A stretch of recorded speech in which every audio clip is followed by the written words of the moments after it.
Are learning more about the conditions that caused a deadly Interstate 10 crash that claimed one life and left 8 other people injured. A driving instructor who survived the I-55 pileup just over 2 weeks ago is calling on the DMV to amend the state driving manual to include instructions on driving through super fog.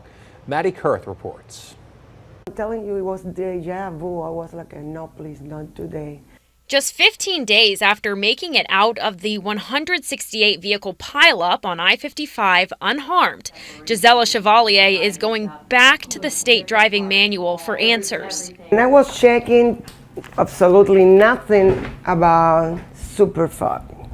This is a new monster. In her 25 years as a driving instructor in Kenner, Chevalier says she has never encountered conditions like the super fog impeding roadways across the greater New Orleans area this fall. My God, all of a sudden it got zero visibility. That was not the fog, that was the smoke. The National Weather Service agrees. Meteorologist in charge, Benjamin Schott, estimates Tuesday's super fog was made up of a ratio of 90% smoke to 10% fog. I wouldn't say unpredictable, but I would go with, it's more difficult to predict. If the wind's 30 degrees differently or whatever, none of that happens. Since the October 23rd Interstate 55 pileup, the NWS has made changes to its forecasting models. We have a special satellite that we have requested to put over the top of us. It gives us information every minute. Even with that new satellite in place, the ongoing drought conditions are literally fueling the fire. 28 inches right now below normal for the year. We're about 50% of the rainfall for the New Orleans area, and there's no rain of any significance in sight.